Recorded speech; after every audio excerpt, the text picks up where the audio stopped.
Por isso, nós estamos recebendo aqui a especialista em direito previdenciário, a doutora Melina Prado, que vai trazer mais orientações para a gente sobre esse assunto. Já está aqui chegando na tela. Doutora Melina, muito bom dia, bem-vinda aqui ao Santo Café. Então, quais são os tipos mais comuns de golpes relacionados ao INSS que os beneficiários devem estar cientes? Bom dia, irmão Diego. Bom dia a todos que nos assistem nessa manhã. Agradeço o convite aqui do Santo Café. Bom, com relação ao INSS, sempre quando surge alguma notícia, né, de grande repercussão para a população, segurados e seguradas, consequentemente também essas notícias elas trazem golpes, vêm acompanhadas de muitas fraudes e golpes, né? Esses golpistas eles se aproveitam da situação.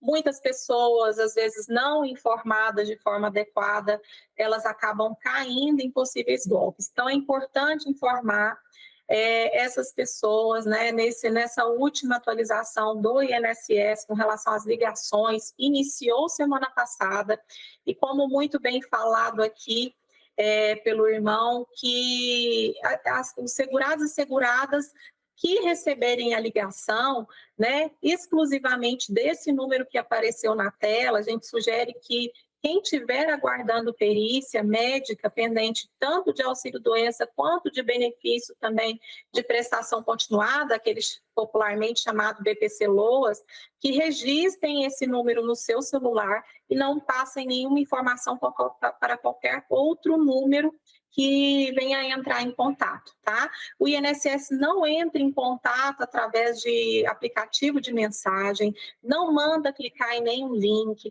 Então, a gente vê muitos golpes também relacionados a isso. A pessoa se apresenta como um servidor do INSS, pedindo informações pessoais, né? Muitas das vezes através de aplicativo de mensagem. Então, às vezes, a pessoa ali achando, né, que por conta de uma notícia como essa, de ligações, ela vai ser abordada através de aplicativo e acaba passando informações. Então, a orientação não passe nenhuma informação através de aplicativo de mensagem.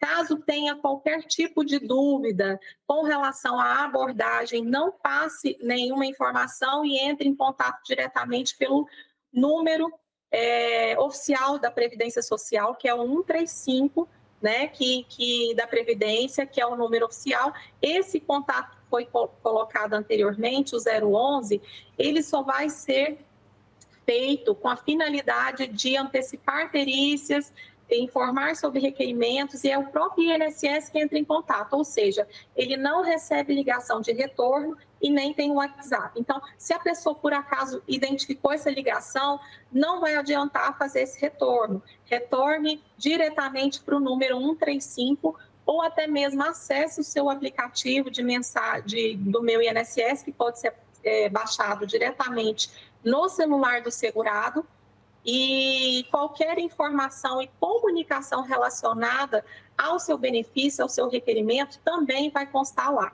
Então, a gente pede, de uma forma geral, que não passe nenhum tipo de informação, não tire foto de documentos, né? A abordagem geralmente tem sido observada que tem sido feita por esses criminosos através de aplicativo de mensagem. Agora, outras abordagens também são feitas. Exatamente. Eu vou pedir para colocar de novo o número na tela. Não é para você ligar para esse número. Esse número, que é o 11 2135 0135, esse número que poderá ligar, se for preciso, para os beneficiários do INSS, para, como ela disse, antecipar atendimento, remarcar consulta ou dar informações sobre requerimento. O INSS, se precisar, vai ligar para você deste número. Você não vai ligar para este número, tá? O número, quando a gente quer ligar para o INSS, é o 135. Mas esse é só para você saber. Se aparecer no seu telefone uma chamada deste número, é o INSS, tá bom? Jamais, como a doutora Melina disse, vão mandar mensagem no seu WhatsApp pedindo informações ou pedindo fotos de documentos. Jamais farão isso. Quando ligarem, vão dar informações para você confirmar. Então, ou seja, é diferente de você passar a informação. Vamos trazer o Felipe, que está lá na redação, e ele também tem uma pergunta para a doutora Melina. Pode falar, Felipe. Melina, um ótimo dia para você. E a minha pergunta é o seguinte: a gente está falando muito hoje sobre a questão de prevenção, para que as pessoas não caiam em quaisquer tipos de golpe envolvendo essa questão da ligação vinda do INSS. Mas vamos supor que a pessoa tenha caído em algum golpe. Qual o procedimento que ela deve fazer inicialmente, sendo um prejuízo financeiro ou de qualquer outro tipo? Bom dia, Felipe. Muito interessante a sua pergunta, de interesse aí de várias pessoas.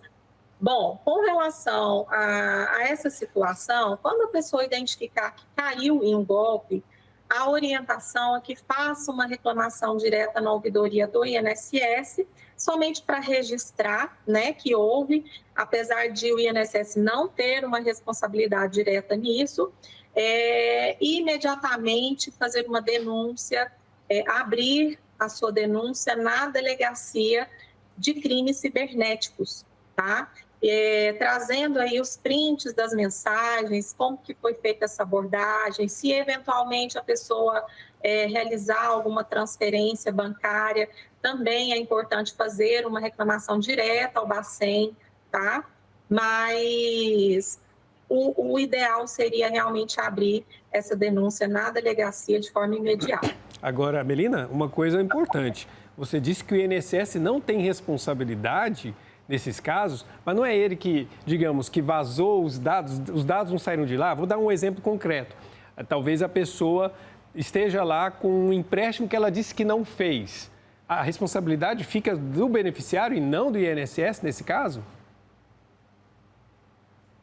Irmão, nesse caso, o INSS, nesse primeiro momento, desde que a gente não consiga comprovar, a responsabilidade ela não recai diretamente pelo INSS, no INSS. A gente sabe que há sim vazamento de dados. Muitas das vezes, até o segurado, quando ele faz o requerimento de um benefício, no momento em que é implantado o benefício, às vezes as financeiras começam a ligar para aquele segurado antes mesmo dele ser comunicado que o seu benefício foi concedido. Isso acontece de forma muito frequente. Para algumas pessoas, inclusive, é a confirmação de que o benefício saiu, porque antes do INSS avisar, os bancos já ligam oferecendo o empréstimo. Exatamente, o que leva a considerar que realmente houve um vazamento de dados. Agora, nesse primeiro momento, caso a pessoa caia em um golpe, no caso, pessoas, criminosos que se utilizam do nome do INSS para extorquir, né?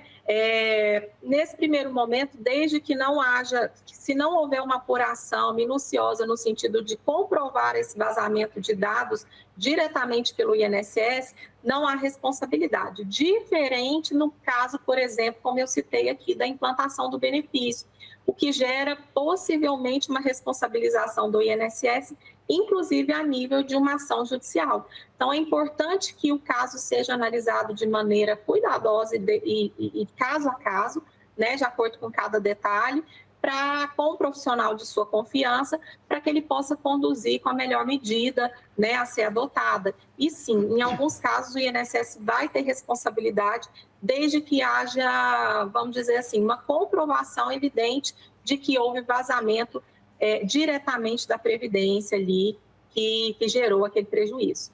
Então, nós temos o 135, que é o telefone oficial da Previdência Social, que o beneficiário pode ter, digamos, as informações. Tem o atendimento presencial nas agências do INSS. Tem o aplicativo Meu INSS, que também pode ser baixado no celular, como ela disse, do próprio beneficiário. E você pode, inclusive, atualizar suas informações, saber quanto anda o seu processo lá. Mas eu queria saber, para a gente fechar a nossa conversa, doutora Melina, sobre o papel da advocacia especializada em direito previdenciário, na proteção dos direitos dos beneficiários e na prevenção desses golpes. Como é que vocês têm atuado? Importante falar sobre esse assunto, irmão, porque tem um golpe que tem sido muito frequente nos últimos meses, em que os segurados que possuem ações judiciais estão sendo frequentemente abordados como se fosse, esses criminosos se apresentam como se fosse o seu advogado, utilizam fotos pessoais, logos da marca do escritório, isso tudo para trazer uma verossimilhança, né, para a pessoa realmente sentir que está falando ali com o seu advogado. E essa pessoa, ela traz ali informações processuais até verdadeiras, uma vez que o processo ele é público, então qualquer pessoa pode acessar e ter contato ali com o andamento do processo. Então, muitas das vezes, essa pessoa ela traz ali uma informação real do processo como se fosse advogado ou advogada e vai envolvendo em um discurso até que chega a determinado momento, fala que tem um valor a ser recebido, que vai ao banco para poder solicitar o levantamento desse valor, pede os dados bancários desse cliente, desse segurado, e aí no momento em que está no banco, informa que precisa pagar uma guia, enfim, encaminha uma guia até com um documento falsificado, como se fosse ele emitida por um tribunal, e a pessoa acaba transferindo, né, um valor para ser efetuado o valor dessa guia, o pagamento dessa guia, e liberado consequentemente o dinheiro. Muitas pessoas estão caindo nesse golpe que envolve o nome diretamente dos advogados. É um problema muito grande, né? Porque a maioria dos advogados estão sendo vítimas desse golpe. Nesse caso, o advogado é vítima e também o cliente. Infelizmente, a gente está aí em uma era em que o vazamento de informações, a fragilidade em que estamos expostos aí à internet é muito grande, né? O vazamento das informações, nesse caso, talvez não se configure porque basta a pessoa ter o acesso do nome do advogado, digitar lá no site do tribunal, ele vai ter acesso a todas as pessoas que são seus clientes, inclusive os processos são públicos, como eu falei anteriormente. Então, nesse caso, o que o advogado precisa cuidar? Passar a informação de uma forma frequente aos seus clientes, né, trazendo essa conscientização das quantidades, né, e a variação de golpes que tem ocorrido diariamente. Todo dia a gente se depara com uma modalidade diferente de abordagem de golpe, infelizmente. Okay. Não somos só nós que estamos suscetíveis, somos todos, né, todos nós, mas a população, os segurados da Previdência, de uma forma geral, são pessoas mais velhas, às vezes muito mais suscetíveis a cair nesse tipo de golpe. Então, isso tem acontecido de forma cada vez mais frequente.